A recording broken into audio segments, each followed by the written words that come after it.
नमस्कार, मी आकाश जाधव. एक आनंदाची बातमी तुमच्यासाठी आहे. पाठीमागे एक व्हिडिओ बनवला होता आरबीआय ऑफिस अटेंडंट आणि असिस्टंटच्या ॲडव्हर्टिजमेंटबद्दल, नोटिफिकेशनबद्दल. त्याच्यानंतरही थोडंसं टेन्शन होतंच, पण मला असं वाटतं की पहिली जाहिरात ही आरबीआय ऑफिस अटेंडंटची ऑफिशियली पुढच्या काही दिवसामध्ये येणार आहे.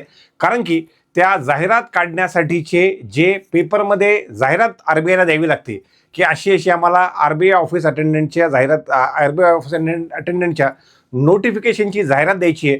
तर पेपरसाठी जनरली आरबीआय आधी टेंडर काढते, तर ते आरबीआयच्या वेबसाईटवर पब्लिश झालेलं आहे. त्याबद्दलची माहिती आरबीआय ऑफिस अटेंडंट आणि सगळ्यात महत्त्वाचं असिस्टंट कधी, हा वाला पार्ट आपल्याला या व्हिडिओच्या निमित्तानं पाहायचा आहे. शॉर्ट व्हिडिओ आहे. ते सांगत असताना एक महत्त्वाची अनाउन्समेंट मला करायची होती, ती म्हणजे आपली जी ऑनलाईन प्लस ऑफलाईन बॅच आहे निश्चय 1.0, ही बॅच IBPS बँक परीक्षांसाठीची, ज्या बॅचमध्ये कंप्लीट क्वांट मी अर्थात Akash Jadhav, reasoning Shankar Mapari sir, English Kshitij sir, general awareness Satish sir आणि इंटरव्ह्यूचा part Nikhil Dange, 1 faculty 1 subject, या तत्वावर आपण ऑफलाईन प्लस ऑनलाईन स्टार्ट करतोय. तर तुमच्यासोबतचे जेही विद्यार्थी ऑफलाईन किंवा ऑनलाईन मोडमध्ये बॅच करू इच्छितात त्यांच्यासाठी ऑफलाईन छत्रपती संभाजीनगर येथे आणि ऑनलाईन संकल्प 247 ॲपवर ही बॅच अवेलेबल आहे. बॅच 12 जानेवारीला दुपारी 12:30 वाजता जे ते स्टार्ट होणार आहे.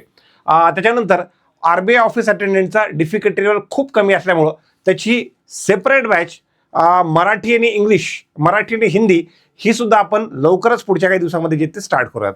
आपण सध्याला ही ॲडव्हर्टिजमेंट देऊयात. मागच्या वर्षीच्या मागे जुनी जी ॲडव्हर्टिजमेंट होती त्यात 840 841 जागा होत्या.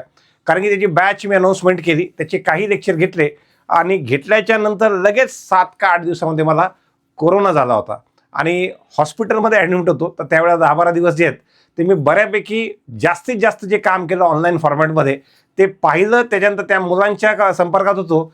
एक्झाम झाल्यानंतरचा पार्ट जो होतो त्या मुलांच्या सोबत होतो. त्यामुळं ही एक्झाम खूप जवळून पाहिलेली, कारण की त्यावेळेला दुसरं काही काम नव्हतं, नंबर 1. आणि त्याच्या आधी नाबार्डची ऑफिस अटेंडंट जी ज्या वेळेला कोरोना आला होता त्यावेळेला त्यांची प्री किंवा मेन्स मार्च 2020ला प्री किंवा मेन्स ती सुद्धा एक्झाम जवळून पाहिलेली आहे. त्यामुळं अटेंडंट आणि ह्या एक्झामसाठी, अटेंडंट आणि IBPSसाठी थोडासा तो क्राऊडच वेळा काढावा लागेल, कारण की ह्या परीक्षांची डिफिकल्टी लेवल कमी नसते, खूप कमी असते. तर यासाठी मागच्या वेळेच्या अंदाजे 850 जागा पाहता यावेळेला चान्सेस आहेत की 600 जागा येतील.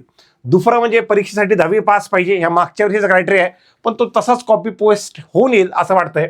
आणि क्रायटेरिया लेस दॅन ग्रॅज्युएशन पाहिजे, ग्रॅज्युएशन झालेलं नसावं. इनफॅक्ट फायनल इयरचे काही विषय बाकी असतील तरी चालेल, फायनल इयरची एक्झाम दिलेली निकाल लागायचा असेल तरी पण चालेल, फक्त फायनल इयरचा निकाल काही स्पेसिफिक डेटला लागलेला नसावा. ती स्पेसिफिक डेट जशी जाहिरात पुढच्या 1-2 आठवड्यात येईल त्यावेळेला तुम्हाला कळेल. जाहिरातीमध्ये जे एज आहे ते 18 ते 25 सांगितलेलं आहे मागच्या जाहिरातीमध्ये. नवीनमध्ये पण तेच कंटिन्यू होईल. OBC प्लस 3 वर्ष आणि SC ST प्लस 5 वर्ष. आता जे आरबीआयनं आत्ता टेंडर काढलं ते हे होतं बघा, आरबीआयनं release of advertisement calling for bids through tendering. आणि त्यांचं म्हणणं आहे की आम्हाला जी जाहिरात पब्लिश करायची ती 3rd वीक ऑफ जानेवारीमध्ये करायची. तर मला असं वाटतं जी तुम्हाला मी टेंटेटिव्ह जाहिरातही सांगितलं होतं, एक्झाम मिड फेब सांगितलं होतं, फेब सांगितलं होतं, ती मला असं वाटतं मार्चमध्ये जाऊ शकते. तर त्यानंतर त्यांनी वेगवेगळ्या पेपरवाल्यांना सांगितलेलं आहे की बाबा आम्हाला जी जाहिरात बनवायची आहे ती एवढ्या पेपरमध्ये टाकायची. सगळ्यांना त्यांनी मागितलेलं टेंडर. तर ते 8 जानेवारीपासून 4 वाजेपासून पुढे चालू होईल आणि ते 12 जानेवारीपर्यंत चालेल. अर्थात त्यांना ही ॲडव्हर्टिजमेंट 3rd वीकमध्ये जे ते काढायची आहे. ह्याच्यामध्ये हा वाला पार्ट ॲड्रेस केलेला आहे न्यूजपेपरवाल्याला. त्यामुळे याच्यामध्ये एक्झाम डेट देणं, हे देणं ते देणं म्हणजे काय म्हणतात त्याला, आपली बिरबलच्या खिचडीसारखं होऊन जाईल. त्यामुळे इथं त्यांनी त्याच्याबद्दलचीच माहिती दिली. पण ह्याच्यातून ऑफिशियली एक झालेलं आहे की ॲडव्हर्टिजमेंट 100% नाही, 101% आरबीआय ऑफिस अटेंडंटची ॲडव्हर्टिजमेंट येणार. आता पुढचा मुद्दा आहे, विद्यार्थ्यांचा प्रश्न असेल की सर असिस्टंटचं कसं. पण त्याच्या आधी ह्या एक्झामसाठी जे विद्यार्थी वाट पाहत होते त्यांना मला सांगावं वाटेल, हा मागच्या वर्षीचा एक्झाम पॅटर्न होता.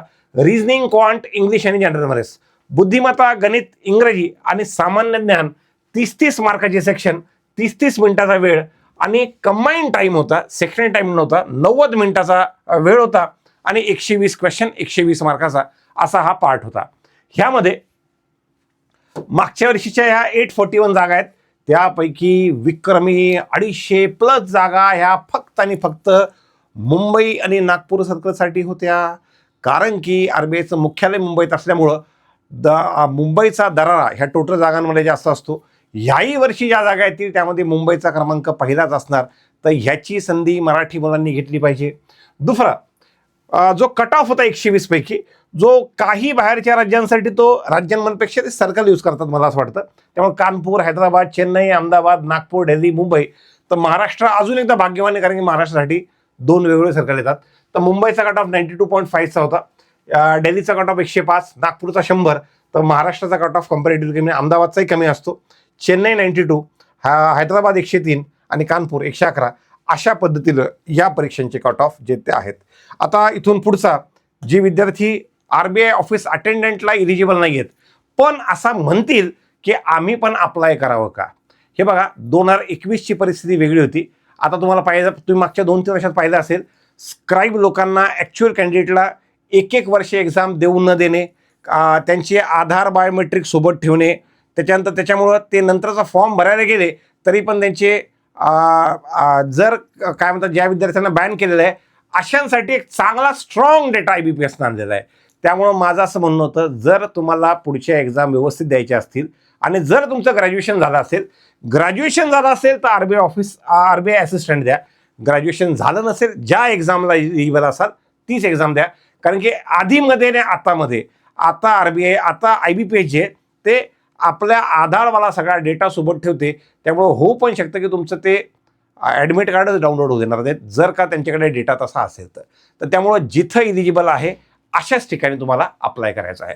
फक्त अटेंडंटबद्दल आणि बाकी एक्झामबद्दलच्या बॅचबद्दलची माहिती, त्याचा व्हिडिओ आणि बाकी सगळ्या गोष्टी ह्या ॲडव्हर्टिजमेंटबद्दलच्या ह्या अपकमिंग व्हिडिओमध्ये डिटेलमध्ये घेऊन येतो. सध्या फक्त जेवढी माहिती होती ती माहिती तुमच्यापर्यंत पोहोचवली.